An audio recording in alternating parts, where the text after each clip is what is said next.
반갑습니다. 오늘 이렇게 한번 인사하면서 예배 시작합니다. 오늘은 하나님의 언어로 말하게 되시길 바랍니다. 이렇게 인사하겠습니다.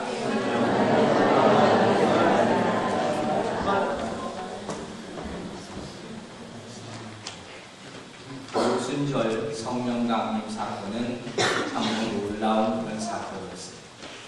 그리고 이것이 그토록 엄청난 소동과 파장을 일으켰던 큰 이유라 한다면 바벨탑 사건 후에 혼잡하게 되었던 언어가 통일되고 회복된 일 때문이었습니다. 즉 인간 스스로가 하나님과 동등하게 되었고 하나님의 약속을 잊어버리고 하늘 끝까지 닿을 탑을 쌓음으로 말미암아 인류의 분열이 나타나게 되었는데 성령님께서 임하심으로 말미암아 우리가 쌓았던 덕이 단 한 번의 홈로되는 역사가 나타나는 것입니다.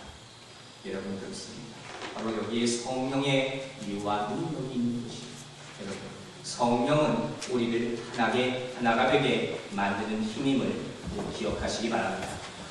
그렇기 때문에 우리가 이 교회에 가장 필요한 것이 성령의 역사입니다. 교회가 모든 것을 다 갖췄다 하더라도 성령이 그 안에 역사하지 않으면 그것은 빈컵되길 뿐이라 제가 누누이 말씀드렸습니다. 무엇보다도 성령이 우리 분열된 마음을 하나로 해주는 원동력이기 때문에 우리는 성령을 구하고 성령에 의지할 수밖에 없다는 것입니다. 자, 그렇다면 오순절날 성령은 임하였습니다. 이 성령이 임함을 통하여 어떤 현상이 나타납니까? 바로 방언입니다. 하나님께서 우리를 하여금 언어를 통일되게 하시는 그런 방언을 주셨다는 겁니다. 오늘은 그래서 이 하나님이 주신 하늘의 언어, 방언에 대해서 생각해 보려고 합니다.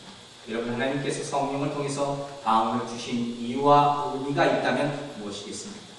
이 현상을 보고 많은 사람이 얘기를 합니다만 무엇보다도 먼저 우리가 알아야 할 사실은 이 방언이 나타나는 것은 하나의 환상이 아니었다는 겁니다. 그냥 황홀한 그런 체험을 하기 위해서 하나님께서 이 방언을 주신 것은 아니란 말입니다. 여러분 우리 사도행전 2장을 계속해서 지금 보고 있습니다. 이때의 분위기를 한번 여러분 그려보시기 바랍니다. 지금 오순절 마가다락방 여기 부분에는 각 나라 사람들이 많이 모여 있습니다. 이 말은 무슨 얘기입니까? 온갖 언어를 다 아는 사람들이 같이 모여 있다는 거예요. 그런 것 말미암아서 의사소통이 굉장히 어렵습니다. 다이아스포라로 온 세계에 흩어진 많은 사람들이 유대절 6월절을 지키기 위해서 지금 이곳으로 모여듭니다. 물론 그 가운데는 유대말을 하는 사람 있을 것입니다. 어느 정도 기억하는 사람들도 물론 있을 것입니다. 그러나 분명히 알 수 있는 것은 그들 사이 완벽한 소통은 이루어지지 않았다는 것입니다. 그래서 만약에 이 사람들이 어떤 사람이 나와서 설교를 하려 치면 통역이 필요할 거예요. 통역도 한두 사람이 필요한 게 아닐 겁니다. 예를 들어서 여러분 인도 같은 데 가서 설교를 하시면 적어도 한 4사람 정도 통역이 필요하다는 말도 있습니다. 그만큼 한 나라도 언어가 다르기 때문입니다. 그런데 오늘 성경을 보면 통역이 통역했다는 말은 찾아볼 수가 없습니다. 그 대신 어떤 역사가 일어났습니까? 방언을 통해서 모든 사람의 언어가 통하게 된 것이라는 것입니다. 의사소통이 순식간에 이루어진 것이에요. 자, 여러분 다른 나라에 처음 가면 우리가 제일 힘든 것이 무엇입니까? 언어적인 장벽입니다. 조금 살다 보면 문화적인 배려를 느끼는 거예요. 이거 왜 그렇겠습니까? 각자 그 민족마다 각자의 언어가 있고 거기에 대한 자존심이 있어요. 편견이 있어요. 우월감이 있어요. 또 고집스러운 것이 있어요. 이게 부딪히는 거예요. 이게 한순간에 해결될 수 없는 것입니다. 여러분 미국 가서 처음 살면서 그런 거 많이 느끼지 않습니까? 그때는 살면서 점점 느끼지 않습니까? 영어도 처음에 어렵다가 조금 몇 년 공부하면 내가 조금 영어 되는 것 같아요. 근데 이상하게 그렇게 되면 또 더 고급 영어를 하는 사람하고 부딪힙니다. 또 좌절하게 돼요. 내가 오늘 주의 사이에 어느 정도 들어가는 것 같아요. 또 좀 대화가 되는 것 같아요. 근데 그 사이에 운동한 압력을 느끼고 속이 차분하는 거예요. 이게 얼마나 우리 힘들게 하는 건지 여러분 아실 겁니다. 우리뿐이 아닌 그 당사자도 마찬가지예요. 그럼 미국 사람이 오히려 더 디스크리미네이션이라는 단어에 더 깜짝 놀라요. 우리보다. 왜? 그게 안 되는 걸 알기 때문에. 더 조심하지만 그 내면 가운데 은근히 있어요. 어쩔 수가 없는 거예요. 한국 사람도 마찬가지 아니에요. 뭐 얘기를 금방에 더 하다 보니까 제일 차별 많이 하는 한국 사람. 그 다음에 그런 것이랑 잠재해 있다는 것입니다. 그런데 이 모든 것을 다 편견을 다 극복하고 마음과 마음이 통하게 만든다. 이게 오순절 방언의 역사. 이 큰 특징 중에 하나가 되는 것입니다. 단순한 환상적인 것이 아니라 하는 것입니다. 그 다음에 이 모습을 자세히 보면 좀 재미있는 사실을 하나 발견할 수 있는데 오늘 우리가 6절부터 8절까지만 읽었습니다.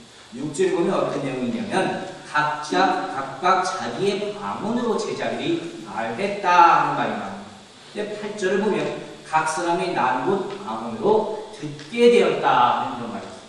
그럼 이게 뭐가 이상하겠어요? 이 말은 두 가지로 해석할 수 있어요. 하나는 뭐냐? 단순하게 오순절 마가다 110명이 모였어요.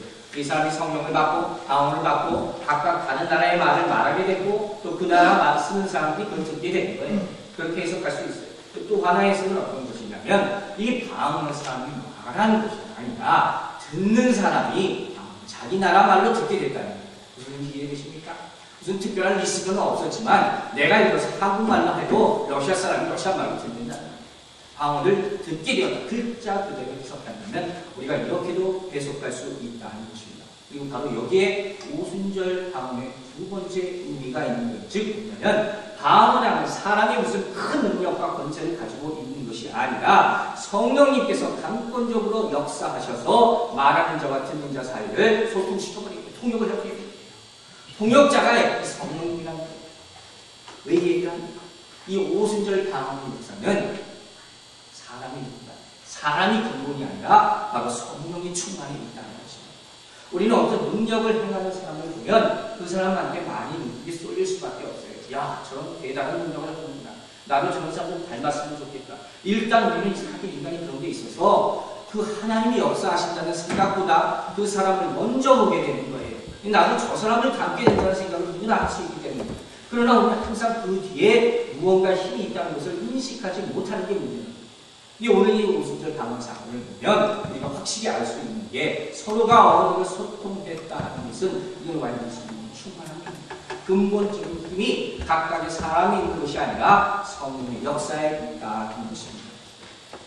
다시 말해서 성령의 지배를 받고 있는 그럼 성령 충만이 무슨 의미라고 했습니다. 성령 충만하다는 것은 성령의 지배를 받고 있는다고 했죠. 근데 성령 지배를 받고 있다는 것은 또 무슨 의미가 있겠습니까? 아까 성령이 말하게 하시는 지난주에 배웠습니다.